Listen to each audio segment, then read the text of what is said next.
Can you tell everyone, what is the editorial mission and business plan for TYT, the Young Turks? So we take a very different approach to delivering news, commentary, opinion, and analysis. We've recently started doing a little bit of our first reporting with a small investigative team, but for most of our history, we were primarily delivering opinion and analysis and commentary on what's happening in the news.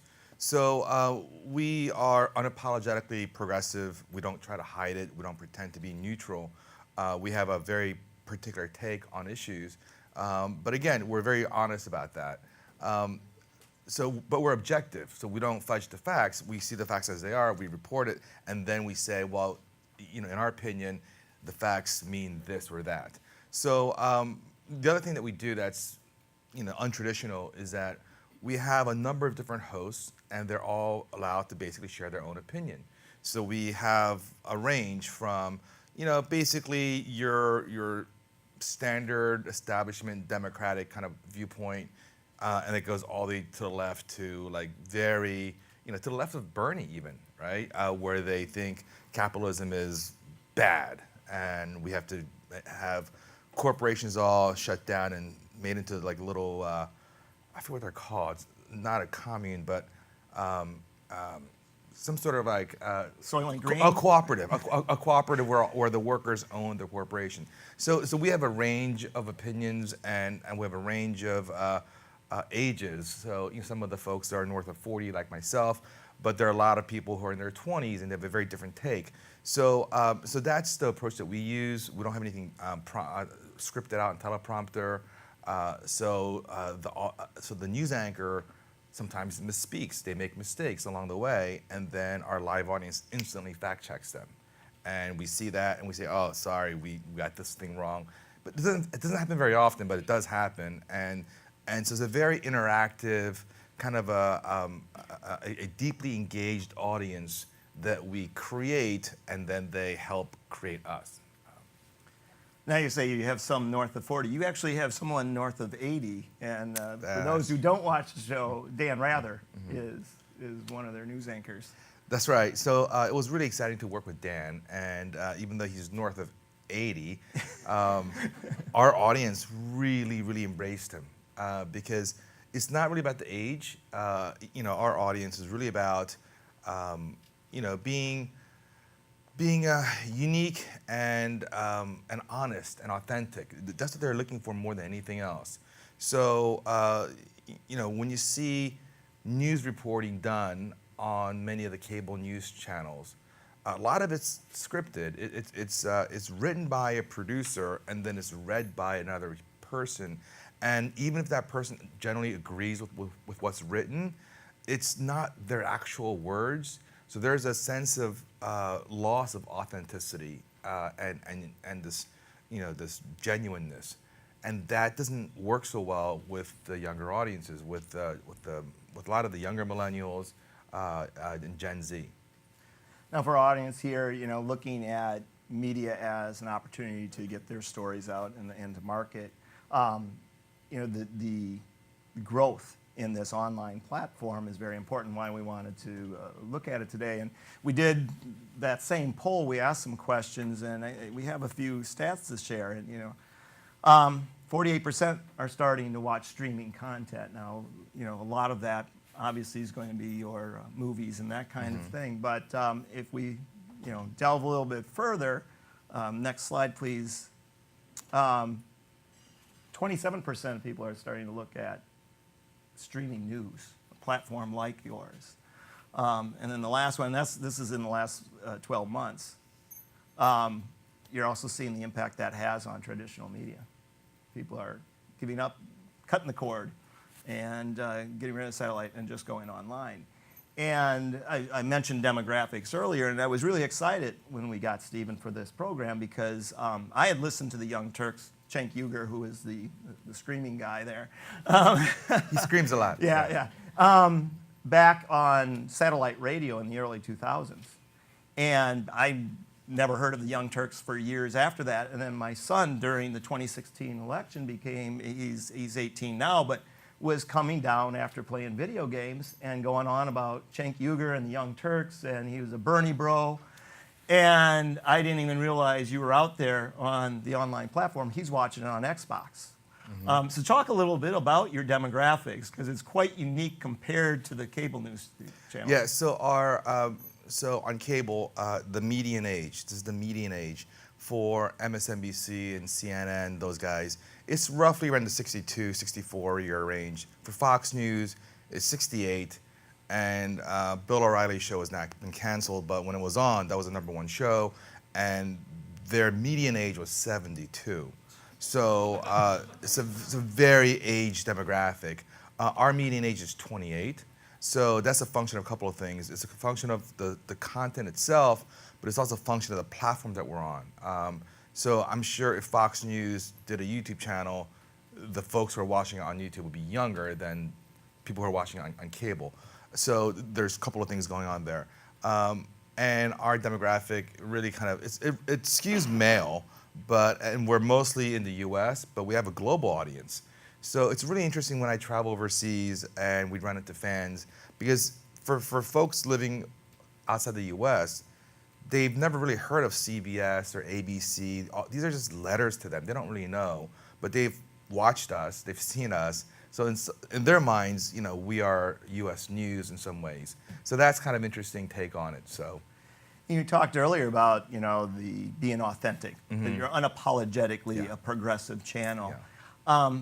Because of your online delivery, you know, why do you see that as perhaps being more important than what traditional news media, particularly television news, has been? Yeah, so, you know, we talk about this quite a bit. In the 2016 election, the phenomenon that was Bernie Sanders was really interesting to me, because Bernie has been saying the exact same thing for 40 years. It never really resonated, never really got much. You know, it didn't go very far. But why did it happen all in 2016? I would argue there's two reasons for that. One is I think the country was at a place with so much consolidation of wealth and power in the hands of so few that Bernie's very populist message was something that they were ready to receive.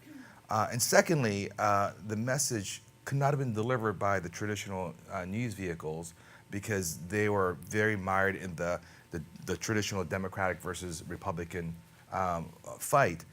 But it was social media. It was the Young Turks. It was, you know, platforms like Twitter and YouTube and Facebook. These places where there are less gatekeepers allowed Bernie to get his message across. And this is a very important lesson for all the marketers and all the brands, because you can do the exact same thing. So, I mean, if you go back, I forget which primary it was, but Bernie won a primary. And instead of covering Bernie, CNN covered an empty podium of Donald Trump, waiting for him to get out there, because he had also won that primary. So again, traditional media has its place, it has its function, and they super serve that audience, the older audience who's used to watching it, and they're never gonna leave. But there's a whole other world that's emerging, and at this point is gaining steam and power on a daily basis, with a lot of younger people and people with spending power, an important demographic for any marketer. And they're being largely ignored if you just focus on the traditional guys. So there's an opportunity to really get there. Now Bernie, so for example, Bernie Sanders recently did a town hall with us, and he got over 1 million views concurrent. It was streamed on the Young Turks, on Now This, and Attention. Digital platforms. It got over 1 million views. So if you look at cable news, you know, on a nightly basis, they get roughly between 600,000 to about 1 million for some of the top shows. So, but I would argue that folks who just leave the TV on may not be actively engaged viewers. Whereas if you go through the trouble of going onto your phone or your computer, you're typing in a URL and you're clicking on something to watch it, you're a much more valuable viewer than someone who's passively watching as they're getting dressed to go out. Now, marketers are concerned today. I mean, you see these advertising boycotts, call for advertiser boycotts, of just getting caught up in the culture wars. And since you do bring a point of view with TY2, what's your message to brands that have, customer base that spans all the culture wars and demographics. And what's your message to them about approaching media like yours, which has a distinct point of view? Yes. So this is a point that drives me crazy because, a lot of our viewership happens on YouTube, and lately there's been this huge crisis about brand safety on YouTube, and I get it because there's some content there that is just awful, crazy people doing crazy things because it's an open-ended environment, and anyone can. I mean, you and I can make a crazy video right now if we wanted to, right? Let's do it. Yeah. But when it comes to folks like us who have we're an established company. We're responsible with the way we approach the news. It's frustrating to me that that brands are fleeing the entire ecosystem or suspending their campaigns for a certain period of time, because if you look at it, most content in any news is quote unquote brand unsafe. I mean, if you go to CNN, which is like the most standard cable news company and definitely not deemed brand unsafe, they're covering things that are unsafe all the time, like airplane crashes, terrorist attacks,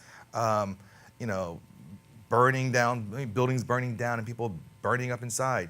So all that stuff is not brand safe. If you watch any episode of Hawaii Five-0, I try to watch Hawaii Five-0 because they employ a lot of Asian actors that actually get speaking roles. So, but half the episodes are about, they're all about people being murdered, but there's also about, like child prostitution rings and all kinds of stuff that if that content was on YouTube, people, their hair will be on fire. Like, we can't have our content next to that, or we can't have our brand next to that. But in a closed system that's been curated and vetted by responsible people, such as the cable platforms, whatever, that's all okay. Every company has. I mean, Hawaii Five-0 does a great job of having product placement. So they drive certain cars and certain. It's kind of obvious at times, but it works. It's fine.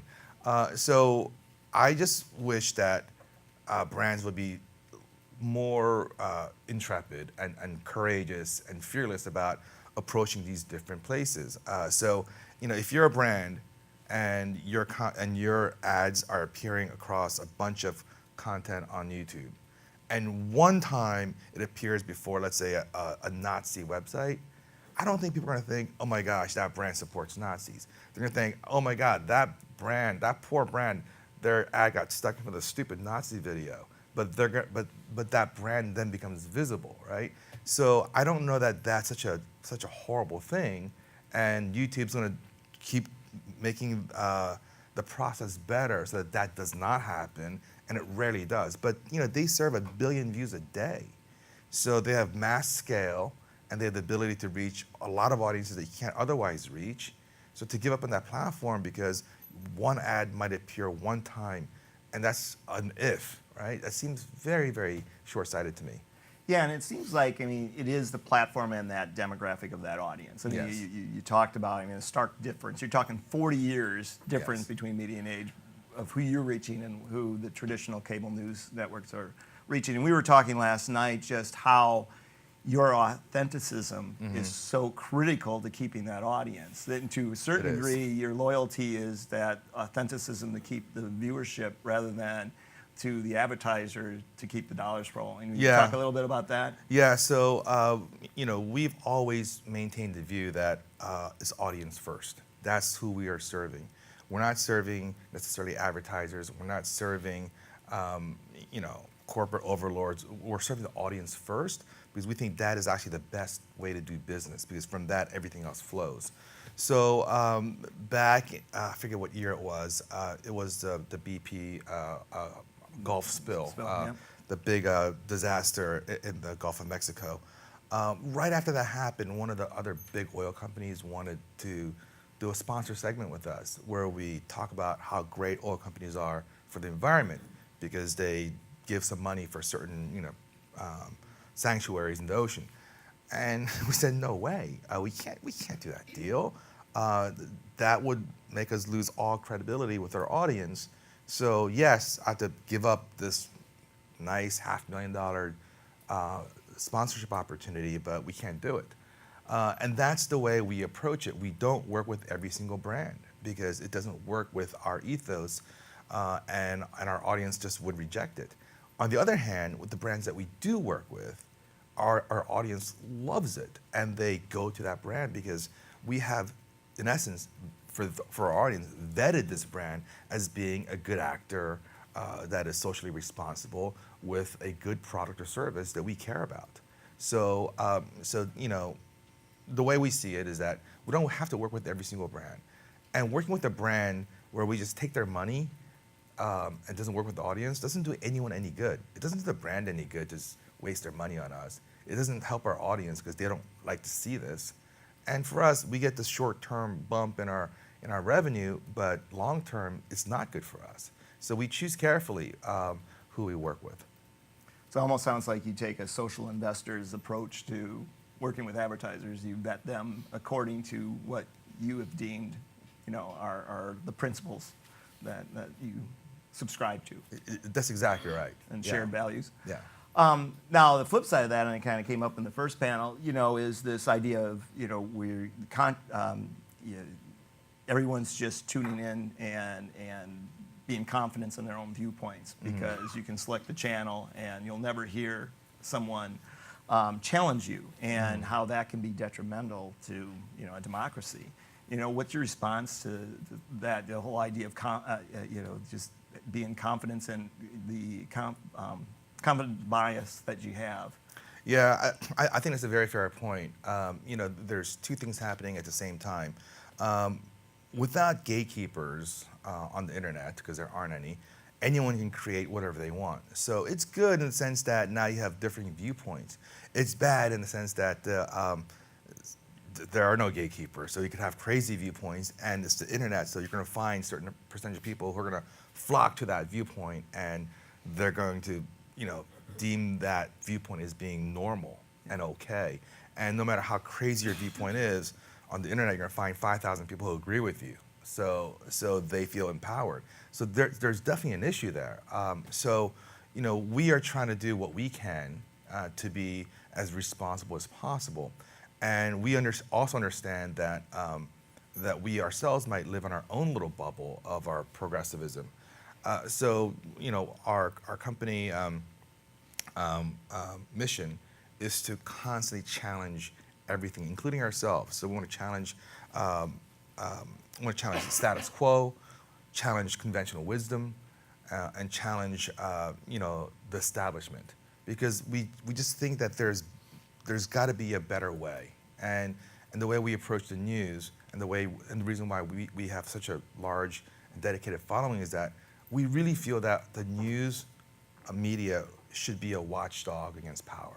So we're progressives. We generally like President Obama, but we felt that we're not supposed to cheerlead him. If he did 99 things right and one thing wrong, we want to focus on the one thing that he did wrong and push him in the right direction. It's not our job to cheerlead, and we feel that more and more, a lot of the news media have been cheerleaders for power. And to go back in our history a little bit, where we really became a presence on the internet is on the heels of the Iraq War, or actually, I'm sorry, on the lead up to the Iraq War. Yeah. Because basically every single news media said that the war was correct, that we should be fearful of the weapons of mass destruction. And we were like, you know what, it's one thing to go to war, okay, for the right reasons. If the American people have the facts and they want to go to war, even if we're against it, so be it. But why do we keep trying to link Saddam Hussein with 9/11? He didn't do 9/11. And why aren't there tougher questions being asked to the Dick Cheneys of the world, to the Rumsfelds of the world? And it was weird that people who were on TV, who were opposed to the war, were taken off. Phil Donahue had the #1 rated show at the time. He was anti-war. He was taken off the air. Jesse Ventura taken off the air. Ashley Banfield taken off the air. They're all anti-war voices that were just taken off. So when we really questioned it, we said, what are the real reasons why we're going in? And we were, kind of challenging the government. And, we take the position that the government is probably not being 100% forthright.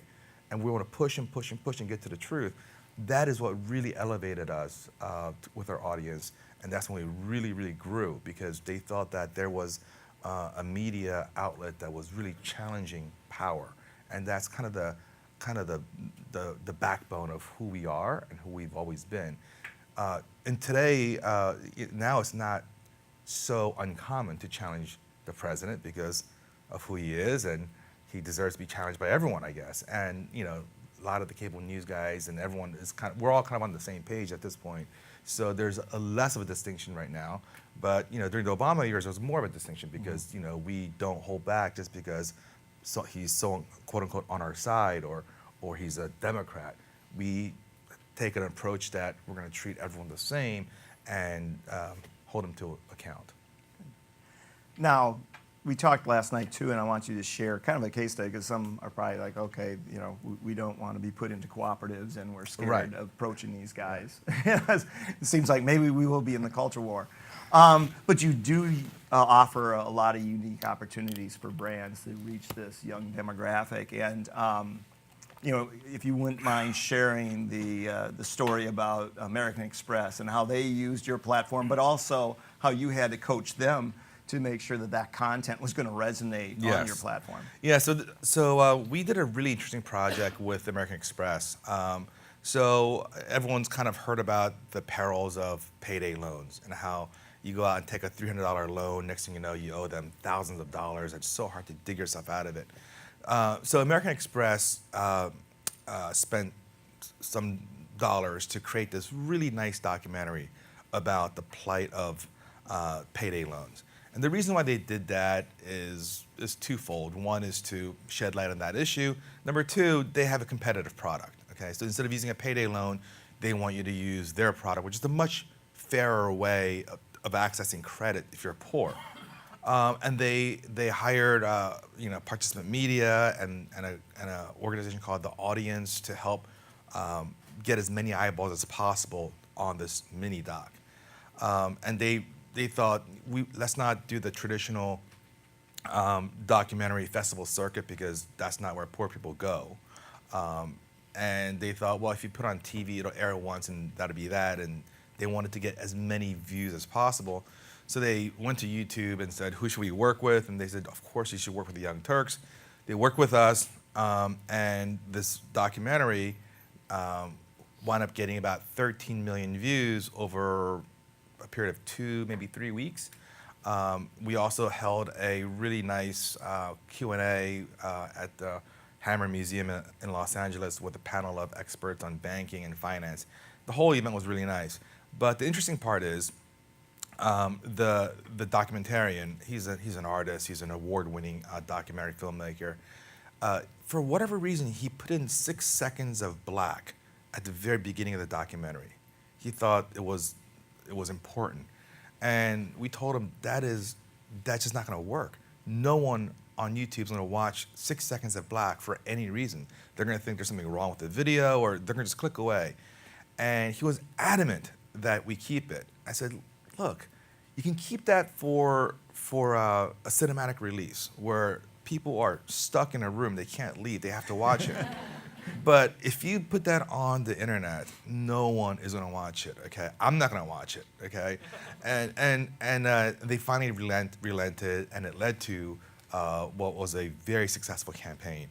But it's interesting how people don't realize the importance of making your content and your message different for the platform that you're on. So for marketers, you don't want to just take your TV ad and just throw it somewhere online. It's just not going to work. One of the things that I do is, because we're a big presence on YouTube, they bring us in for these sessions with international brands who want to have a bigger presence on the internet. And one of the brands was a makeup company out of Asia, a very high-end makeup company. And they created this beautiful ad with an A-list actress, and it was all about empowering yourself to be beautiful.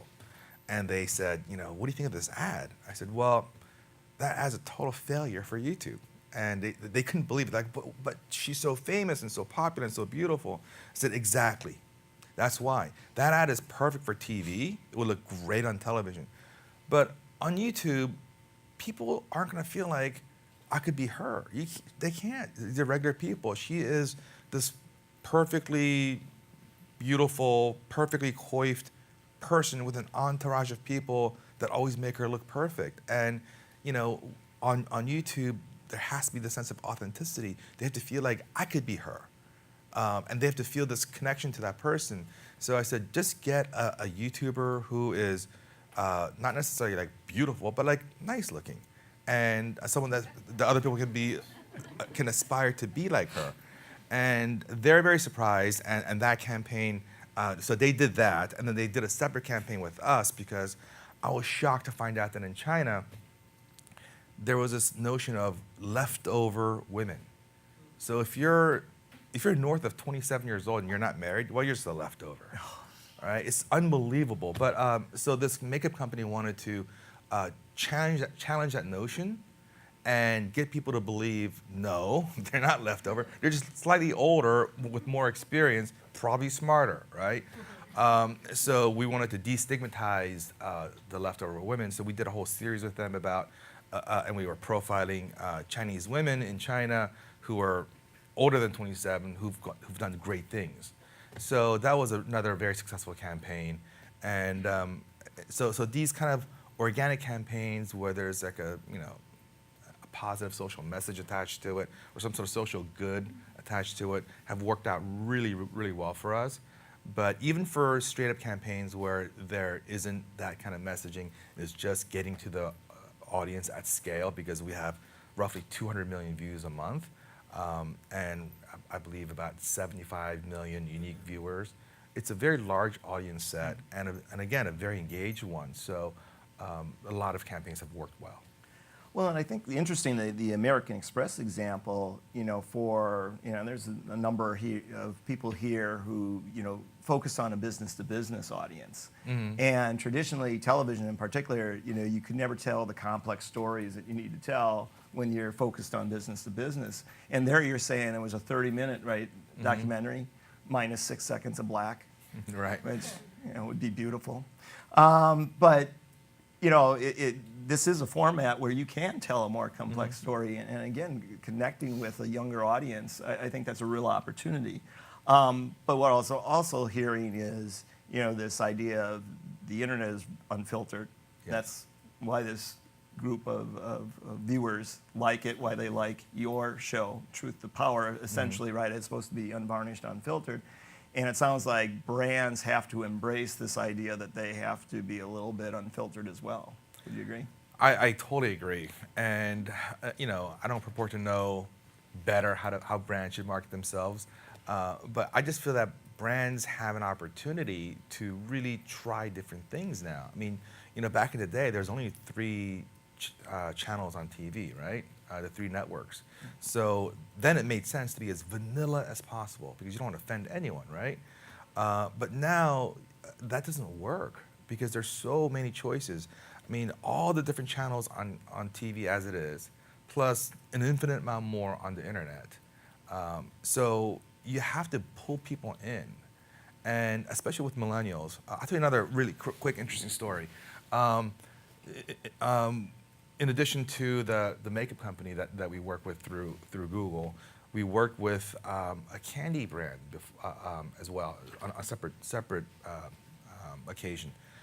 And the candy brand was saying that they were losing market share, not to other candies, but to apps and upgrades on apps. So, I guess when we were kids, if we had some extra cash, we'd go buy a candy bar.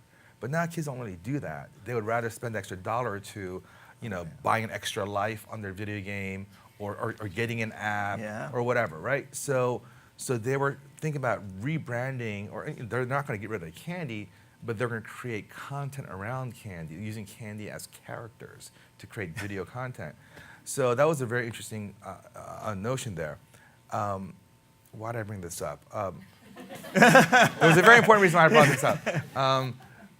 Yes, experience. So for young people, they want to pay for experiences and they're willing to pay a little extra to get an experience from a company that has an aligned value set. So, and I think brands already know this. That's why they have a social responsibility part of the company. They fund a bunch of nonprofits or good causes. They market things like that they're organic or fair trade, because those things matter. They do matter. And standing on the right side of LGBT rights, I think is now an easy thing to do, but 10 years ago it was not.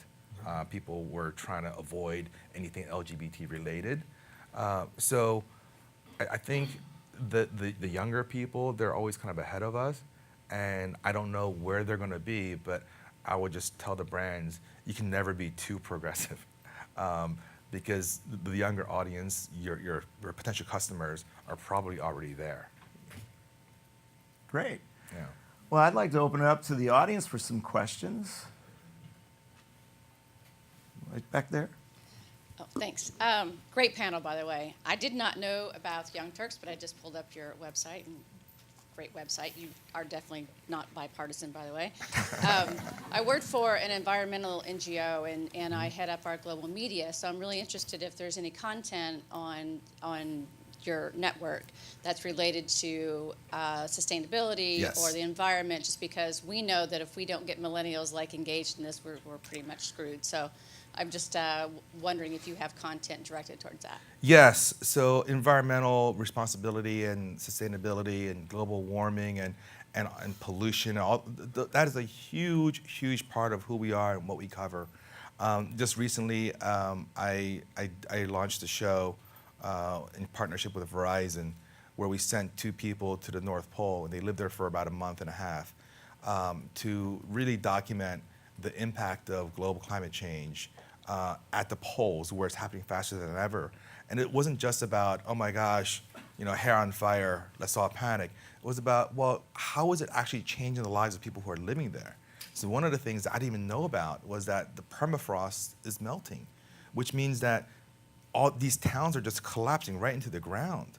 And so it's bad for those people, obviously, but it's also releasing incredible amounts of methane gas and mercury into our environment, which speeds up the process. And certain places in the North Pole are now not accessible because of the melting permafrost, but other parts are totally accessible because of the melting snow. So yes, to answer your question, we do. We work with participant media in the marketing of their movie, Inconvenient Truth, the sequel. So, we probably do 100 pieces a year on environmental issues. So it's not something that it would be fake for us to do. It's very authentic. It's exactly who we are. Other questions? Just wait for the mic. Right there. Yes, I'm wondering how you view Twitter as a way to drive viewership from your position, and whether you encourage your correspondents and hosts to interact with others and create kind of a following. I'm thinking specifically of Nomiki Konst and Katie Halper. So Twitter isn't great for driving views, actually, but Twitter is great for interacting with our audience and messaging them. And so for example, if we have a live show at a certain time, but the time has changed, then we'll use Twitter to communicate to our audience, hey, it's not 8:30, it's 8:45, or whatever it may be. And Twitter has a native video player now, so that's been okay. But Twitter hasn't yet been proven, not for us at least, to be a huge driver of video. So, but that's not necessarily Twitter's fault. I think that might be our fault in terms of how we're using it. We've really done well on YouTube and Facebook, so Twitter is our next challenge. Yeah. Other questions? Got one here and one there. We'll start here and go. You talked about the lack of gatekeepers on the internet and how that's allowed you to thrive and be really authentic in the content that you're producing for your audience. And I'm wondering, with the recent advancements and changes in the net neutrality rules, how that's going to impact your business and become a potential gatekeeper on the internet for you. Yeah, so that's another issue that's really big. Our audience is all over this issue. We're all over it.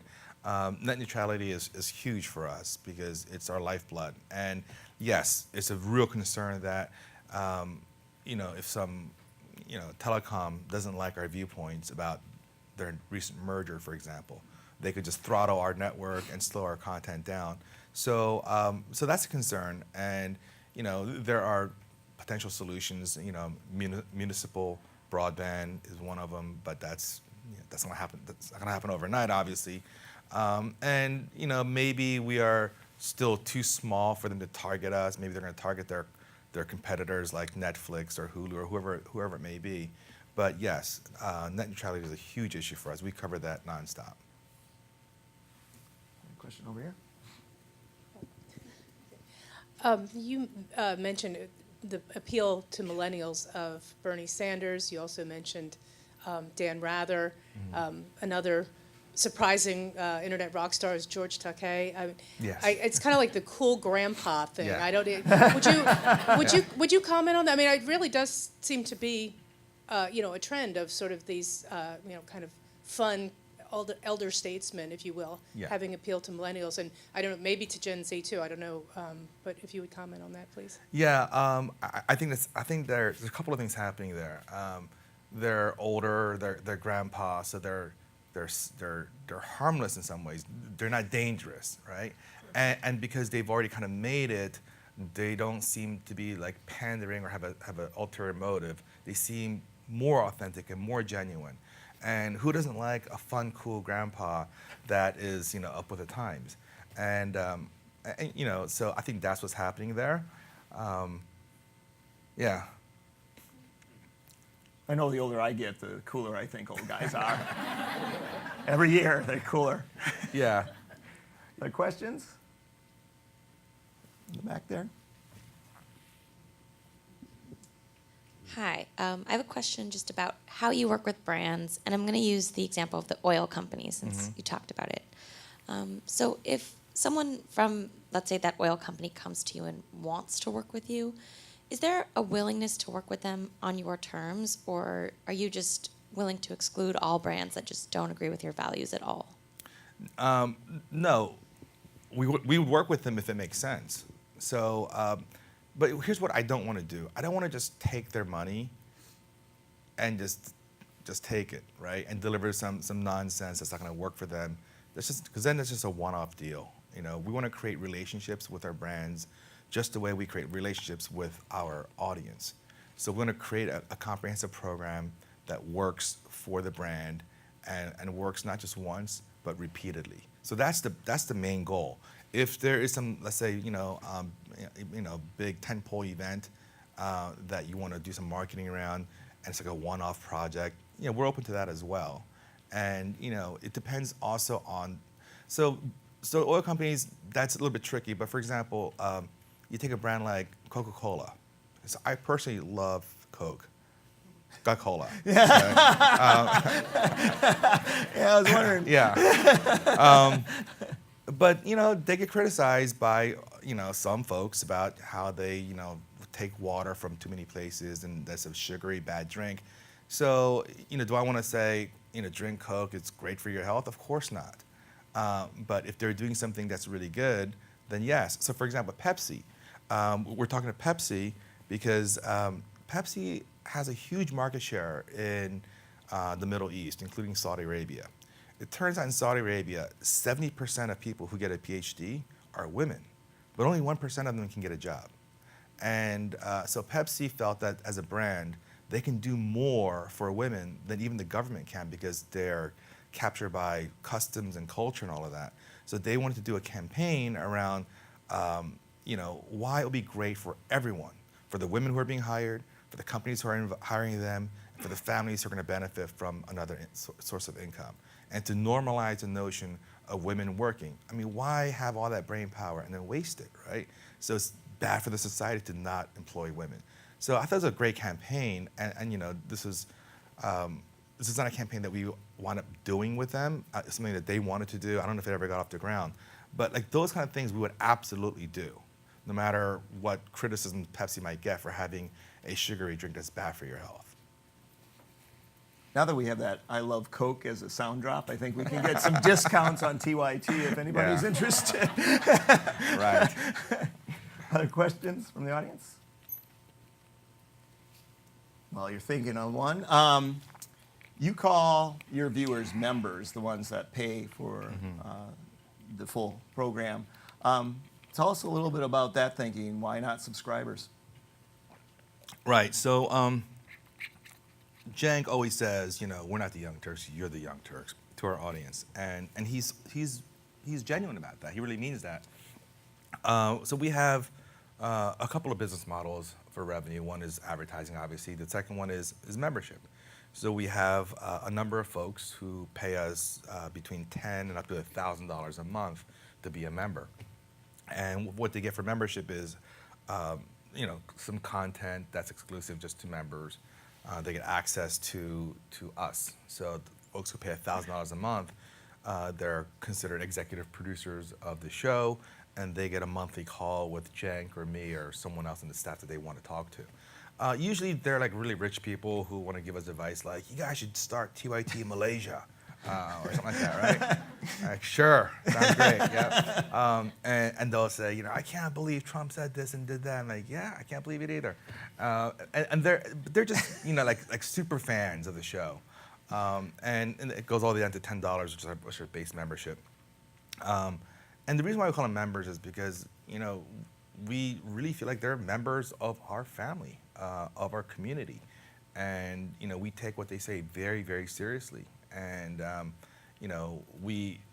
so right now, we just launched effectively our own cable channel on YouTube TV. I'm speaking with all the other virtual MVPDs about carriage on their platforms. And so that's like a big issue for our member community, because they're like, oh my gosh, we thought that was, our content was just for us, but it's going out to these other places, and our membership's being diluted.